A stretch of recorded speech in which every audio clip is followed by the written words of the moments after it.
주옵사오며 그 외아들 우리 주 예수 그리스도를 믿사오니 이는 성령으로 잉태하사 동정녀 마리아에게 태어나시고 본디오 필라도에게 고난을 받으사 십자가에 못 박혀 죽으시고 장사한 지 사흘 만에 죽은 자 가운데서 다시 살아나시며 하늘로 오르사 전능하신 하나님 편에 앉아 계시다가 저리로서 산자와 죽은 자를 심판하러 오시리라. 성령을 믿사오며 거룩한 공예와 성도가 서로 교통하는 것과 죄를 사하여 주시는 것과 몸이 다시 사는 것과 영원히 사는 것을 믿사옵나이다. 아멘. 앉으셔서 254장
사랑과 은혜를 베풀어 주심으로 생존의 은혜와 보호하심과 이끌어 주셔서 인도함을 받는 귀한 사랑을 받아 누리게 하심을 감사합니다. 아멘.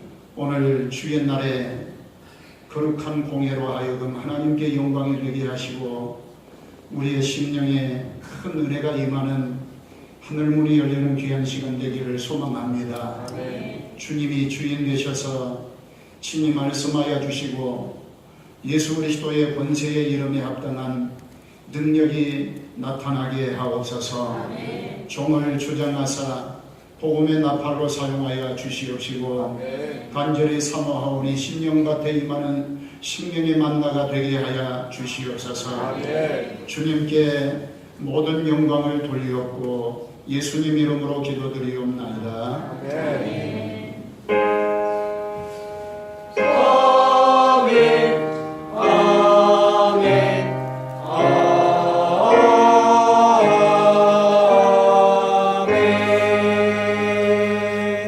하나님의 말씀 창세기 4장 1절로 12절 말씀까지 우리 한 절씩 교도하시면서 공독하십니다. 아담이 그의 아내 하와와 동침하매 하와가 임신하여 가인을 낳고 이르되 내가 여호와로 말미암아 둔남하였다 하니라. 그가 그 가인의 아벨을 낳았는데 아벨은 양식을 자였고 가인은 농사하는 자였더라. 세월이 지난 후에 가인은 땅의 소산으로 제물을 삼아 여호와께 드렸고 아벨은 자기도 양의 첫 새끼와 그 기름으로 드렸더니 여호와께서 아벨과 그의 제물을 받으셨구나. 가인과 그의 제물은 받지 아니하신지라. 가인이 몹시 분하여 안색이 변하니 여호와께서 가인에게 이르시되 네가 분하여 하면 어찌 됨이며 안색이 변하면 어찌 됨이냐. 내가 선을 행하면 어찌 낯을 들지 못하겠느냐. 선을 행하지 아니하면 죄가 문에 엎드려 있느니라. 죄가 너를 원하나 너는 죄를 다스릴지니라. 가인이 그의 아우 아벨에게 말하고 그들이 들에 있을 때 가인이 그의 아우 아벨을 쳐 죽이니라. 여호와께서 가인에게 이르시되 내 아우 아벨이 어디 있느냐. 그가 이르되 내가 알지 못하니이다. 내가 내 아우를 지키는 자니까. 이르시되 내가 무엇을 하였느냐. 내 아우의 목소리가 땅에서 내게 들려오느냐. 땅이 그 입을 벌려 내 손에서부터 내 아우의 피를 받았은즉 내가 땅에서 저주를 받으리니 내가 하늘과도 땅이 가시는 그 혈육을 내게 주지 아니할 것이요 너는 땅에서 피하여 밀려는 자가 되리라. 아멘. 할렐루야. 오늘도 제가 이제 사도행전을 쭉 강의를 하다 보니까 조금 공부는 되는데 제목 설교에 준한 은혜는 조금 모자란 것 같은 생각이 들어서 주일낮에는 제목 설교를 할 필요가 있겠다는 생각으로 잠시 동안 필요한 제목 설교로 은혜를 받기를 바랍니다. 현대인에게 가장 듣기 싫어하는 두 가지의 말이 있어요. 그 첫 번째가 죽는다는 겁니다. 사실 누구나 죽는다는 것은 확실하게 알아요. 뭐 기냐 짧으냐의 상황은 물론 다를 수 있지만은 확실하게 죽는다고 하는 사실을 우리가 안다면 길고 짧은 것은 그것도 별것도 아니에요. 사실. 그럼에도 불구하고 의사가 당신은 이제 오래 살지 못합니다 라고 하면 아주 기분 나빠해요.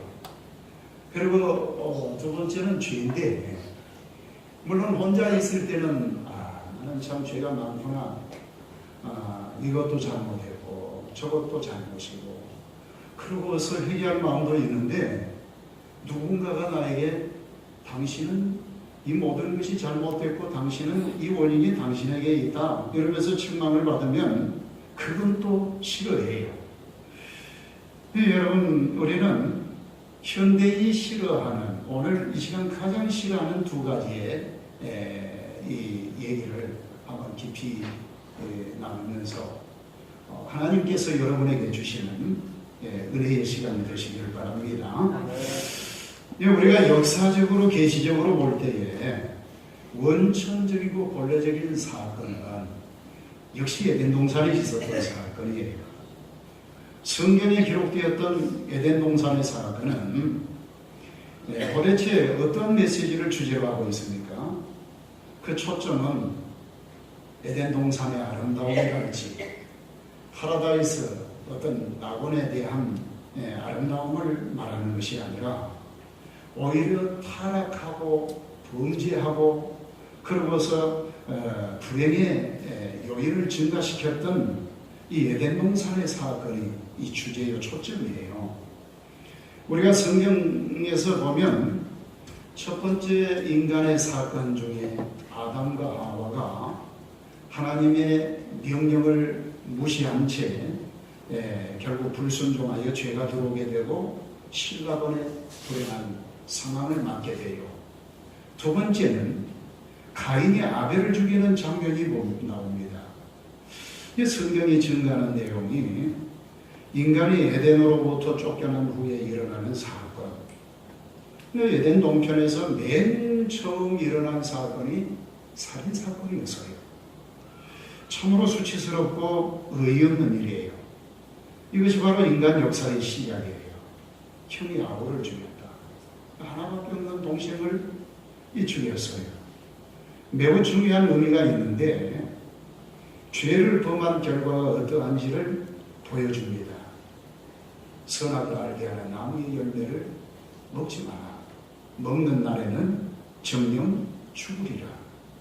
이 말씀의 결과가 그대로 이루어졌다는 거예요. 여러분, 오늘 본문에 나타난 걸 자세히 보면 그 중심이 어디에 있느냐? 첫째는 하나님께 제사드리는 신앙행위, 종교행위에 있어요. 사회 문제나 도덕 문제나 정치 경제 문제가 아니라 예배의 문제예요. 하나님 앞에 범죄하고 난 다음에 이제는 그 죄의 결과가 분명히 이루어지는데 육신으로 죽는 죽음이 문제가 아니에요. 차라리 육신이 죽어서 그냥 단순간에 끝나버렸다 이러면 그럼 별것 아닐 수도 있어요. 우리의 삶이 얼마나 고귀하고 보배롭다고 할 수 있는 생명이 이 땅에 내가 건강을 유지하고 살고 있다 이것이 아니잖아요. 하나님의 형상이 내 안에 있고 하나님으로부터 오는 은혜를 내가 누리고 만물의 영장으로서 나는 진정한 자유인으로 하나님의 사랑으로 사랑을 누리고 사는 것인데, 그런데 정작 너는 죽으리라 이 말씀은 육신의 죽음 정도가 아니고요, 아예 그 생명이 끝나버린 것보다 더 못한, 사람의 형상을 회복하지 못하는, 짐승보다 못한, 어쩌면 그렇게 하나밖에 없는 동생을 죽여야 하는 이런 일들이 나타나요. 마음에는 미움과 불안과 공포, 그리고 좌절감, 그리고 타인에 대해서는 분노. 왜 이렇게 해오리바람처럼 마음속에 엉뚱한 것들이 자리를 잡아 하나님의 진노의 흉노에 천국의 길을 가야 할까요? 서로 사랑하고 기뻐하고 그리고 하나님과 함께 더불어 즐거워하는 삶이 이루어졌으면 얼마나 좋으련만 이것은 결국 에베에서부터 출발이 됐던 거예요. 칼막스의 이론으로 보면 이 세상의 모든 문제가 경제에 있으며 해결도 경제에 있다 이렇게 말해요. 그러나 성경은 그렇게 말하지 않습니다. 하나님께 있고 인간의 모든 삶은 하나님과의 관계에 있다는 거예요. 하나님 앞에의 관계란 결국 예배를 통하여 연결이 되는 거예요. 뭐를 통하여? 예배. 그래서 해결도 거기서 찾아야 해요. 왜 이렇게 어렵고 힘들고 그야말로 정령 죽으리라고 하는 사람이 죽느니만 못한 짐승처럼 저주받은 가인의 이 후예처럼 그렇게 살아야 할까? 에덴 동산에서 아담과 하와가 범죄한 얘기만 해도 그래요. 뱀 때문에 그런 것도 아니고 선악을 알게 하는 나무의 열매를 따먹어서 그런 게 아니고요. 내가 먹는 날에는 정령 죽으리라. 하나님의 말씀에 대한 불신앙이었어요. 여러분, 그 말씀을 소홀히 여기고 거역하고 믿지 아니한 나머지 일어나는 결과가 그렇습니다. 믿지 않으니 예배가 예배될 수가 없어요. 오늘 본문의 문제는 살인사건 자체가 아니에요.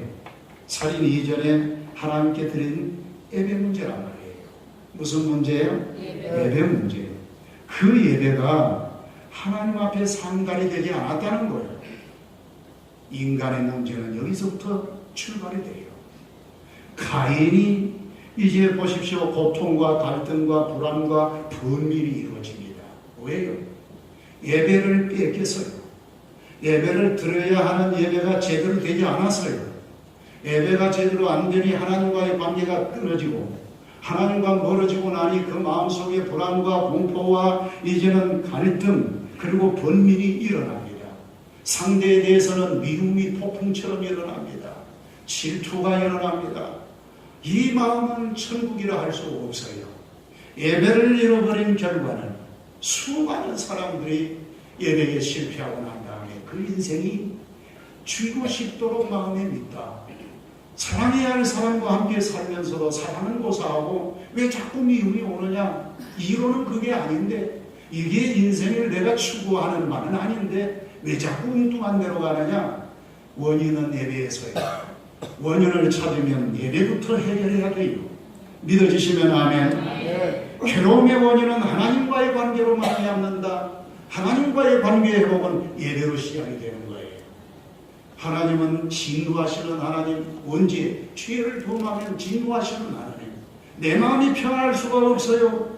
그래서 우리는요, 가인은 어긋난 관계를 바로잡지 않고 다시 하나님께 바른 자세로 예배드릴 생각은 하지 않고 애꿎은 동생에게 분풀이를 해요. 종교 문제를 사회 문제로 돌립니다. 마침내는 제 동생 아벨을 살해하고 말아요. 가만히 보십시오. 원한, 분풀이 서로 화해하지 못하고 이를 갈고 왜 이런 문제가 생겨나요? 전부가 사람과 사람과의 관계가 아니요 하나님과의 관계에서 일어난 거예요. 내 영혼의 평안을 이룰 수밖에 없어요. 하나님을 찾아야 어린아이는 어머니 뱃속에 있을 때 평안한 거예요. 여러분, 마치 교회와 하나님의 예배의 초소는 내가 어머니 뱃속과 같이 우리 마음의 진정한 평안이 깃들고 내 안에 하나님의 사랑이 젖줄처럼 내 영혼에 만족을 주셔야 그 다음에 인간적 사랑을 함께 공유하고 함께 동조하고 그러며 사랑하고 이해하며 성숙한 인간으로 살아갈 터인데 예배가 무너졌어요. 그러니 살인사건만을 말할 것이 아니라 원인은 예배에서부터 비롯된다는 사실을 믿으시기 바랍니다. 가인 컴플렉스라고 하는 말이 있어요. 가인의 마음을 봅시다. 그러면 하나님 앞에 제가 잘못한 것을 가지고 사람 앞에 분풀이하는데 사람과의 관계에 다시 돌려요. 하나님께서 받지 않으신 제사를 왜 아벨 때문이라고 생각하느냐 이 말이죠. 내가 못 사는 것은 잘 사는 저 사람 때문이다. 내가 불행한 것은 행복한 저 사람 때문에 내가 불행한 것이다. 자꾸만 왜 남의 행복에서 내 불행의 원인을 찾으려고 하느냐 이 말이에요. 여러분, 내가 잘 안 되는 것이 남의 탓이라고 하는 것, 남 잘 되는 것이 배가 아파 못 견디는 것, 이게 바로 가인의 콤플렉스예요. 여러분, 잘 되는 것을 함께 기뻐할 수는 없나요? 로마서에 말씀한 대로 함께 울고 함께 기뻐해 줄 수 있는 마음. 예수 믿는 사람은 예배가 회복이 되어야 할 이유가 있어요. 예배가 바로 되면 하나님과의 관계가 바로 되는 거예요. 그러면 우리는 절대로 가인의 콤플렉스를 이길 수 있는 능력이 임한 줄로 믿습니다. 그래서 오늘 보면 죄의 성장이 얼마나 무서운가를 보는데 단 둘뿐인 형제 사이에서 형이 동생을 죽여야 하는 까닭이 뭡니까? 그럴 만한 이유가 있습니까? 가인이 아벨을 죽인 것, 가진 것을 빼앗는 것도 아니고 강도질을 했던 것도 아니고 무슨 원한을 살 만한 아무런 이유가 없어요. 왜 죽였습니까? 왜 형의 손에 맞아 죽어야 합니까? 현대에 이러한 사건들이 너무나 많아요. 내게 아무 소득이 없는 범죄, 다만 분풀이 나고 보자는 식의 범죄가 난무해요. 남에게 피해를 입힌다고 해서 나에게 어떤 돌아오는 유익이 있는 것도 아닌데 그저 내가 내 속으로 못 이겨서 엉뚱한 사람을 괴롭힙니다. 병든 심령이 타락하는 거예요. 죄란 우리 마음속의 평화를 뺏어가 버려요. 여러분, 질투로 발전해요. 분노하고 폭발합니다. 그 마음 그대로만 있으면 좋은데 문제는 이 마음속에 있는 것이 결국은 사건을 터뜨리고 전쟁을 만들어내고 이 모든 괴상한 행동으로 폭발을 해요. 그래서 이성이 흐려지고 총기가 사라져요. 뿐만 아니라 살인적인 인간이 돼요.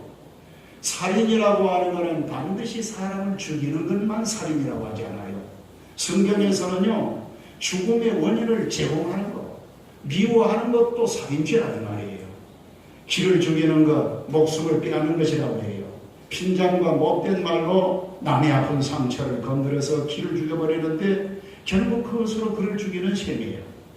살인이 따로 없어요. 여러분, 살인한 일이 없다고 하겠지만요, 실은 나도 모르게 나도 알게 어떤 때는 사람의 무척 많은 사람을 죽이면서 살아가요. 나 때문에 우는 사람, 내가 찔러서 그 사람 마음에 병들고 끝내는 육신의 병까지 들고 대부분의 스트레스 때문에 병원에 가서 몹쓸 병이 아는데 보니까 남편이 그렇게 하고 아내가 그렇게 하는 경우들이 얼마나 많은지 몰라요. 살인적 행위가 바로 여기 있음을 알아야 돼요. 결국은 나도 죽고 남도 죽여요. 여러분, 우리는 욕심이 잉태한 즉 죄를 낳고 죄가 장성한 즉 사망한다. 죄라고 하는 것은 성장한다는 거예요. 왜? 회개하지 않을 때 그러는 거예요. 뭐 하지 않을 때? 죄 때문에 망하지는 않습니다. 예수님이 다 처방해 주셨거든요. 그러나 문제는 죄가 들어왔을 때 그 다음에 내가 죄를 행했더라도 회개를 해야 되는데 회개를 하지 않는 죄는 자라난다 이 말이에요. 회개하지 않은 죄는 어떻게 된다? 자라나요. 죄가 성장하면 회개하지 않았기 때문에 그래요. 회개하지 않은 죄는 마침내 말썽을 일으켜요. 무서운 질병이, 요즘에 말하는 무서운 질병들이요, 5년간의 잠복기가 있다고 해요. 죄도 얼마 동안 드러나지 않아 숨어 있다가 언젠간 반드시 싹이 나와야 마는데 여기에는 인정사정이 없어요.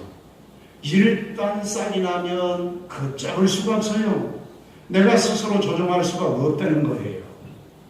오늘 본문의 이 과정이 아주 구체적으로 나와요. 가인이 심히 분하여 안색이 변하여. 여호와께서 가인에게 네가 분하여하면 어찌느냐, 안색이 변하면 어찌느냐. 얼굴이 변해서요. 이제는 네가 바로 여기 문제가 있다. 죄는 처음에는 손님과 같아요. 그런데 아주 조용하고 조심해서 들어오는다 하는데 영접하여 같이 있다 보니 얼마 동안 지나면 그 손님이 급기야는 주인이 되어 있어요.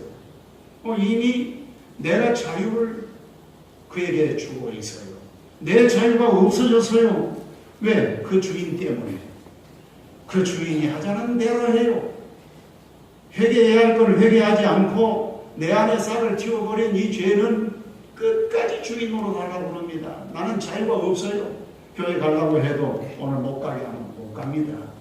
주인들은 그가 죄 짓게 하면 죄를 짓습니다. 이러지 말아야 되는데 또 해요. 이럭저럭 말씀을 부려요. 여러분은 자유함을 얻기를 바랍니다. 교회 오실 때 얼마나 자유스러워요. 얼마나 감사해요. 할렐루야. 네. 그러니까 우리는 죄 지은 자마다 첫째는 양심의 가책이 와요. 뭐가 와요? 양심은 하나님이 보내진 재판장과 같아요. 이 가책이 이어서 회개가 바로 따라옵니다. 그러니까 여러분 자꾸 그러나 가책이 와서 하나님께서 이거 회개하라 이러는데도 무시하면 어때요? 자꾸 이것이 싹이 나고 수이 나고 나중에는 이제는 내 자유를 완전히 빼앗겨버려요.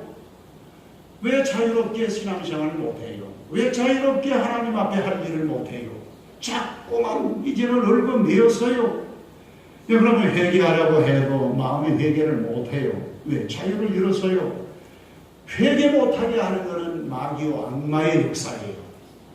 나 혼자 있을 때는 회개도 하고 싶은 마음이 굴뚝 같았는데 그런데 사람 만나면 그 마음이 싹 사라져버려. 왜 그렇습니까?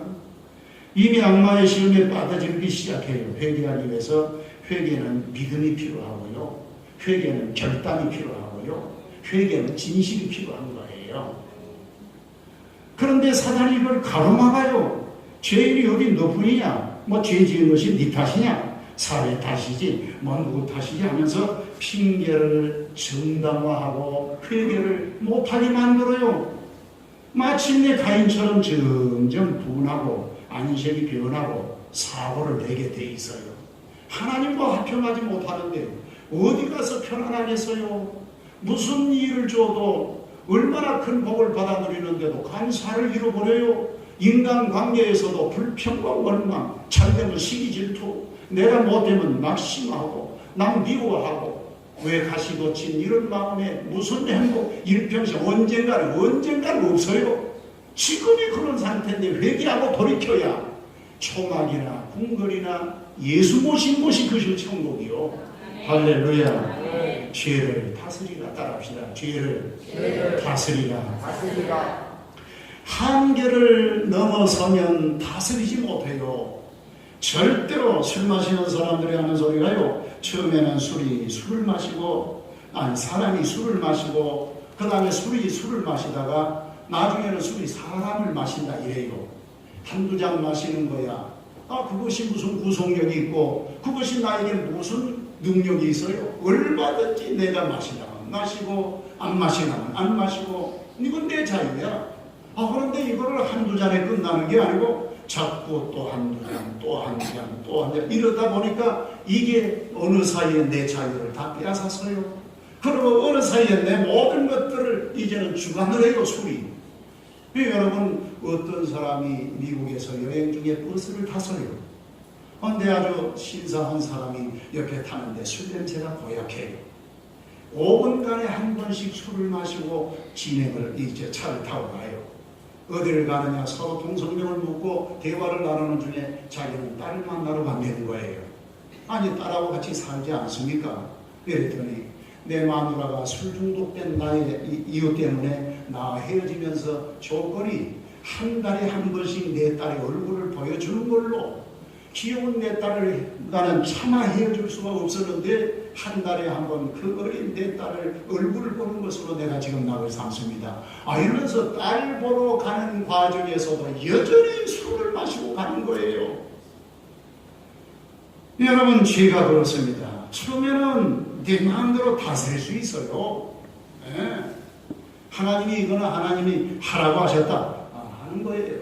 그런데 굳어지면요 절대로 못하는 거예요. 그리고 하지 말라는 건 또 해요. 죽어도 끝까지 갑니다. 여러분, 이 죄가 주장하는 대로 끌려가요. 내 마음도 주장하고 내 감정도 주장하고 내 생활도 전부 죄가 다스려버려요. 한마디로 삼켜버려요. 우리는 밥이 됐다 이래요. 밥이야. 저건 누구의 밥이다 이런데, 여러분, 우리는 세상 사람이 아니요, 멸망해서 지옥으로 갈 사람이 아니요, 우리는 예수 사람, 천국 가는 사람이요. 믿어주시면 아멘. 죽음과도 이별하고 잠시 사는 이 땅의 모든 것들을 능히 극복을 하도록 부활의 생명이 되신 그리스도께서 나를 거듭나게 하셨으면 이제 사는 것은 예수와 함께 사는 것 아니겠어요? 예수와 함께 사는 것은 예배를 통하여 하나님과의 관계가 회복이 되면, 하나님의 은혜는 양심에서부터 이제는 내 마음 심령에 샘솟듯한 하나님의 사랑이 늘 우러나게 되어 있거든요. 스트레스를 이기게 될 줄로 믿습니다. 오늘 성경에 죄의 소원은 내게 있으나, 무슨 소원은? 죄가 원하는 소원은 내 마음 속에 있어요. 그러나 너는 그걸 다스릴지니라. 방법까지 알아줘서요. 여러분, 네가 선을 행하면 어찌 낯을 들지 못하겠느냐 이러셔요. 우리는 환경이 변해야 하고 무슨 멀리 가야 하고 세상이 달라져야 하고 또 사람들이 나를 대하는 태도부터 달라져야 한다, 그런 얘기가 아니잖아요. 네 속에서 일어나는 죄의 소원을 네가 다스리라는 거예요. 나를 통해서 오히려 너는 선으로 이기라는 거예요. 할렐루야. 네가 다스리고 네가 변하라. 환경이 변하기를 원하고 뭐가 나에게 달라지기를 원하고 누가 나에게 잘해주기를 원하고, 그게 아니라 네가 잘해주고 네가 환경을 다스리고 네가 앞장을 서라는 거예요. 할렐루야. 이웃이 달라지기를 바라고, 여러분 그 상관없어요. 어디다 갖다 놔도 우리는 어디서나 그리스도와 함께하는 사람인 줄로 믿으시기 바랍니다. 선으로 악을 이기는 거예요. 악으로 악을 이기려고 그러면 또 악에 지는 거예요. 여러분, 우리는 오늘 본문 마지막에 이제 낯을 들라 이러는데 네가 선하면 어찌 낯을 들지 못하겠느냐, 얼굴을 들지 못하겠느냐. 여러분, 예수 그리스도와 나와 하나님과 나와는 서로 얼굴과 얼굴을 대하여 본다고 그래요. 무엇과 무엇을 대하여 봐요? 얼굴과 얼굴을. 얼굴이라고 표현하는 것은 정말 내가 환하게 웃는 어린아이처럼, 왜 부모님이 아이를 낳고 길러내실 때 얼마나 아이가 귀여운지 몰라요. 웃어주기만 해도 그냥 그 고생을 하고 그 어려운 수고를 해서도 그 모든 것들이 다 사라질 만큼 세상에 아름답다 해도 이렇게 한 인간의 미소처럼 아름다운 게 없어요. 천사가 이렇게 아름다울까? 그렇게 애지중지 사랑하신 분이 하나님이시고 그 얼굴로 나를 대하시기를 원하십니다. 그런데 무슨 죄가 많아서 예배가 없나 보니 그 다음에 나는 항상 짓부둥하는 거예요. 하나님을 대한다는 게 얼굴과 얼굴을 안 대하고 무슨 말을 해도 귀퉁으로만 이래요. 아이 나 바빠요. 아이 나 이래요. 자꾸만 핑계를 대요. 왜? 이미 내가 그 자유를 잃었기 때문이에요. 여러분, 예배 회복이 돼야 합니다. 그래서 우리는 시브리서 11장 4절에도 보면 아벨에 대하여 말씀하시길 저가 죽었으나 그 믿음으로서 오히려 말하느니라. 죽은 자가 말을 한다는 거예요. 산 자보다 죽은 자의 목소리가 커진다는 거예요. 우리는 사람을 내가 이렇게 해서 저렇게 해서 상처를 주고 저에게 어려움을 주고 살인자처럼 우리가 행하면서도 아무 생각도 없이 살아갑니다. 양심도 죽었습니다. 이러면 그 사람은 100% 지옥인이죠. 그러나 이제는 예수 믿고 거듭나서 보니 내 안에 양심의 소리가 나요. 산 사람보다 죽은 자의 소리가 더 커져요. 아벨의 피소리가 커져요.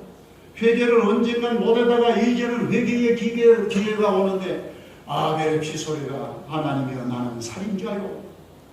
부모한테 내가 몹쓸 짓을 했습니다. 나는 몰랐다가도 성령이 오시면요 부모한테 잘못한 거, 하나님 앞에 잘못한 건 더 말할 것도 없고 이대로 가다가는 죽음, 그야말로 지옥 행물 불구덩이에 들어갔을 뻔했는데 이제는 성령이 오셔서 양심부터 살아 움직이게 하고 제단 앞에서 이제는 내 마음이 바로 잡아진다, 예배가 된다 이거예요. 예배가 된다는 말은 회개도 되고 찬송이 이제는 되는 거야. 감사도 되고 눈물도 나오고 이제는 기쁨도 오는 거예요. 얼굴과 얼굴을 대하는 거예요. 말이 통하는 거예요. 옛날에는 아무리 쥐어잡듯이 주님이 말씀하셔도 전혀 콧방귀도 안 끼고 그게 잘나서 그런 줄 알지만 죽어가서 그러는 거예요. 무엇인가 내게 말하고 있어요. 피해 호소가 있어요. 내가 억울하게 만든 사람들이 얘기가 막 들려와요. 여러분, 완전 범죄인 줄 알았는데 아니에요. 제가 결과로 사건이 터집니다. 우리는요 회개하지 않은 한 이 사건은 멈추질 않아요. 피가 호소하고요. 그래서 밭을 갈아도 땅이 먹을 걸 주지 않습니다. 이웃이 저를 저주합니다. 모든 생활, 모든 계획이 수포로 돌아갑니다. 왜 이렇게 끊임없이 뒤틀리기만 하는가? 왜 이렇게 빗나가기만 하는가? 왜 이렇게 불안하고 왜 이렇게 초조하는가? 숨겨놓은 아벨이 있는 거예요. 아벨이 어디 있느냐? 회개를 요청하시는 내용이에요. 어차피 죽어버린 아벨 왜 찾습니까? 그러나 하나님은 가인을 살려내시려고 네 아벨이 어디 있느냐? 네가 죽인 자는 어떠냐? 전혀 나는 아벨을 죽여놓고도 내가 그를 지키는 자입니까? 궁색 맞은 변명만 하고 위장을 하고 자기 나름대로의 내가 이런 사람이다 치장을 하려고 해도 그 본질은 이것은 어디 간 게 아니오. 하나님의 심판은 명백하다는 거죠. 하나님께서 가인에게 말씀해 밭갈이 해도 곡식을 얻을 수 없다. 땀을 흘려도 효력을 내지 않는다. 여러분, 세상과 이웃을 향하여 변명하지도 말고 불평하지도 맙시다. 내가 죽인 아벨이 어디 있는 것을 알아야 해. 문제는 거기서부터 하나님께서 물으십니다. 내와 아벨이 어디 있느냐? 회개만 이 하나님과의 관계를 개선하는 거예요. 그리고 이제는 새로운 가인이 되어야 합니다. 여러분, 믿음을 회복하고 예배의 자세가 바로 될 때 비로소 문제는 해결이 돼요. 내가 드리는 제사가 하나님께 상달이 되면, 내 기도가 하나님께 상달이 되면 응답되는 순간에 내 영혼은 윤택해집니다. 이제는 지금 처한 상황보다 더 무서운 상황 속에 거한다 해도, 나를 핍박하는 자 앞에서 순교를 당한다 해도 천사의 얼굴로 죄를 대할 수 있고 사랑할 수 있는, 용서할 수 있는 능력이 오는 거예요. 소망 중에 살 수 있는 거예요. 내 아벨은 어디 있는지를 깊이 생각해야 합니다. 믿음의 조상 아브라함은 하나님의 부르심을 입었을 때에 예배가 얼마나 중요한 것을 하나님이 가르쳐 주셔요. 마지막 그의 난관 관문은 아들 이삭을 드리는 제단에서 비롯돼요.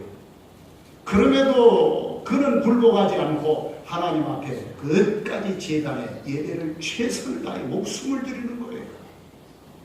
그러고서 열국의 아비, 믿음의 조상 아브라함이 되는 거예요. 복의 근원이 됐다는 거예요. 그 복의 근원은 예배에서부터 나온 거예요. 솔로몬은 어려서부터 이복 형제들 틈에 살면서 자기는 왕권이 자기에게 오리라는 생각을 못했지만, 아마 하나님께서는 살아계시기에 나 같은 서자에게서 나왔고 바세바라고 하는 유명한 그런 음녀에게서 나온 사람 같은 나에게 하나님이 기회를 주실 것인가. 그런데 하나님이 기뻐하시는 것은 무엇보다 예배라는 것을 그는 잊지 않았어요. 평생을 예배를 중요시 여겼어요. 왕이 딱 돼요. 하나님의 섭리로 왕이 되자마자 그는 1000번제를 하나님 앞에 드립니다. 하나님이 예배를 통하여 받으시고 내가 너에게 무엇을 주랴? 그러니까 하나님, 나는 어린아이가 사오니 하나님의 지혜를 주시고 하나님의 뜻대로 정치할 수 있는 지혜를 주시옵소서. 주님의 뜻을 먼저 구했다는 사실을 믿으시기 바랍니다. 그러니까 하나님께서 네가 구하지 아니하는 지혜와 부귀와 영광까지 내가 너에게 주리라. 할렐루야. 예배가 해결이요, 예배를 통하여 솔로몬은 솔몬 된 줄로 믿으시기 바랍니다.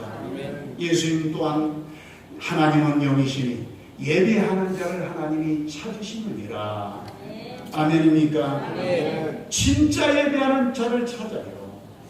예배에 여러분 언제나 아멘함으로 하나님 앞에 나오시기 바랍니다. 주님과 나와의 관계는 얼굴과 얼굴을 대하는 거예요. 성심성의껏 하나님 앞에 내가 헌신하고 믿음으로 그 얼굴을 배웠고 하나님이 주시는 모든 것을 누릴 때 열국의 아비라, 너는 복의 근원이라, 너 때문에 많은 민족이 복을 받을 것이라는 거예요. 오늘 저와 여러분은 이 예배의 회복에서부터 하나님과 관계가 돈독해지고, 그래서 나와 나 사이에 이웃과의 관계도 아름다운 결실이 이루어지기를 주의 이름으로 축원합니다. 기도하시겠습니다. 이 시간 우리는 하나님의 제단 앞에 우리 자신의 겸손한 무릎을 꿇읍시다.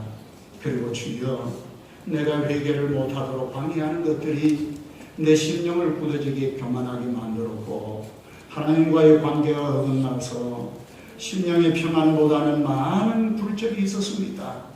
이제 상처받은 그대로 못난 그대로 주님 앞에 나오니 모든 죄와 허물을 다 사해 주시고 회복의 역사를 이루어 주시옵소서. 우리 한번 다 같이 기도합니다. 주여, 주여, 사랑의 아버지,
있습니다. 24일은 구역 연합 예배가 오후에 드려지게 되고요. 6월 16일 날은 민기석 집사님의 아들 안정민의 결혼식이 수원 시청역에서 있습니다. 오늘은 점심시간에 구인순 집사님이 수박을 몽땅 사다 놓으셔서요.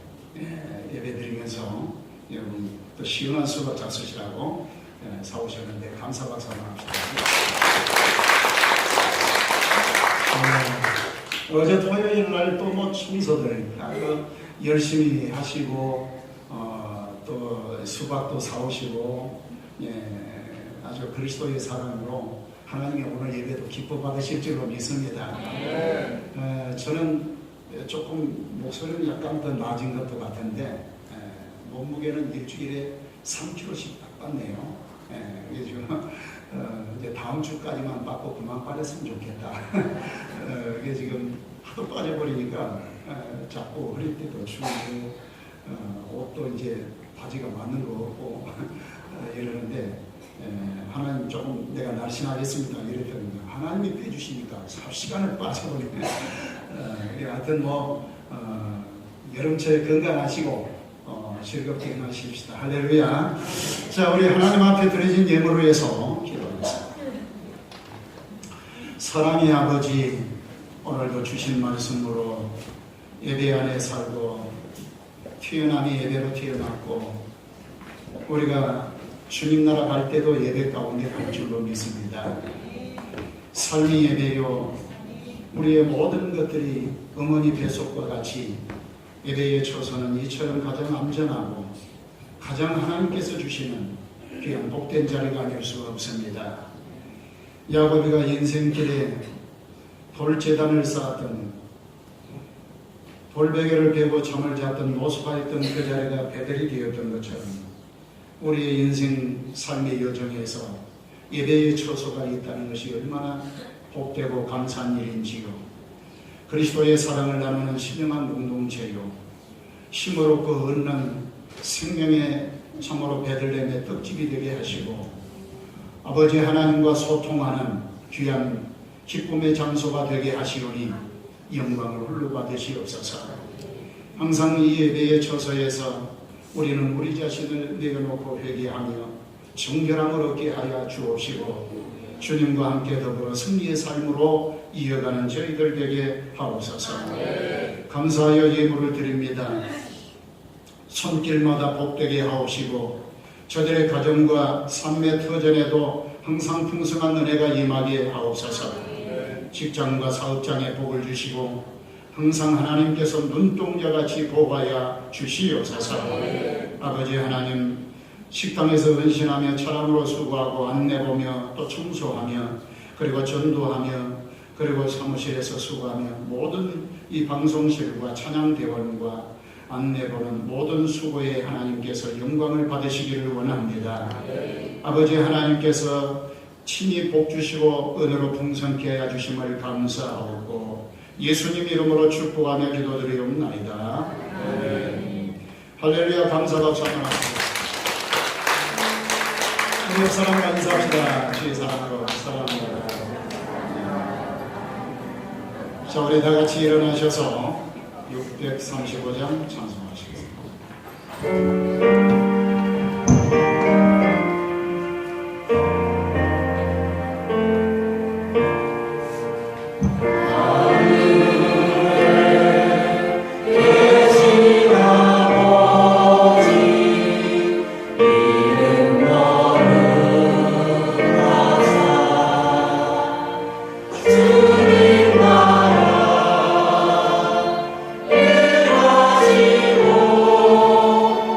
주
감동 교통하심의 은혜가 예배 생활 가운데 일평생 하나님이 주시는 은혜를 누리기를 원하는 심령 위에 저들의 가정과 이 나라 위에 이제와 영원히 함께 있을지어다. 아멘.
운동 하나 다쳐가지고